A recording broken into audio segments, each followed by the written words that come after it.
I just moved in, and the college girl across the hall reported me to the police, claiming I was stalking her out of twisted obsession and peeping on her while she showered. When the police showed up at my door, she was crying her eyes out, pointing her finger right at my nose and screaming, "Pervert! You've been using binoculars to spy on me every night! You even posted my photos online! I saw you! Those disgusting leering eyes of yours make me sick!" The neighbors around us started pointing and whispering. Some even shoved me, calling me the scum of society. This creep should be chemically castrated. He looks so normal on the outside, but he's actually a peeping Tom. Facing their accusations, I removed the sunglasses from my face, revealing two deeply sunken, empty eye sockets. "Officer, tell me, how exactly does a blind man peep on anyone?" My voice wasn't loud, but it pierced through the chaotic air in that room like an awl. The neighbors who had just been shoving and cursing at me froze mid-motion. The middle-aged woman who'd been leading the charge stood there with her hand still raised in mid-air, forgetting to lower it. Every pair of eyes in the room locked onto my face, or more precisely, onto the two hollow, eyeball-less cavities where my eyes should have been. These were the permanent marks left on me 3 years ago, in a fire. The lead officer was experienced. His name was William. He froze for a moment, then furrowed his brow, his tone thick with impatience. "Don't lie to us. Whether you're really blind or not, we'll find out at the hospital." The girl across the hall, Mia Lee, paused her crying for a beat, then burst into even shriller sobs. "He's lying. He's just trying to get away with it. There's no way he can't see. He stands by his window watching me every night. Those eyes, those eyes." She seemed to want to describe my eyes, but the sight of my empty sockets scared her speechless. She just pointed at me, trembling all over. "Disgusting! This is so disgusting!" Her outburst stirred up the neighbors again. "Right! He must be faking it! These days, criminals will do anything. He'd even claim to be blind just to escape punishment." A young man even stepped forward indignantly, trying to grab me by the collar. "You scum! I'm going to teach you a lesson today." The police officer blocked him. "What are you doing? Everyone stay back. The police will handle this." He turned to me, his eyes still full of suspicion and disgust. "You're coming with us."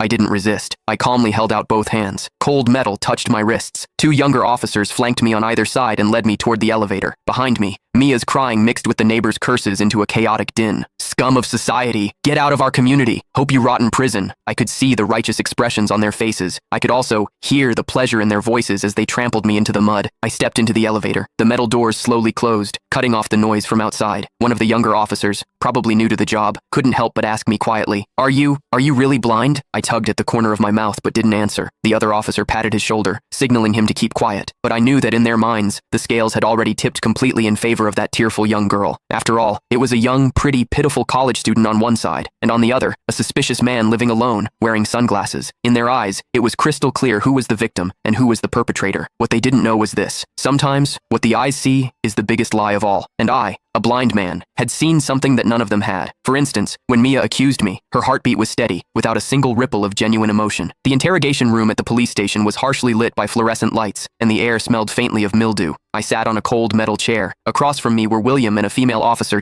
Click the link in my bio to get the full story for free.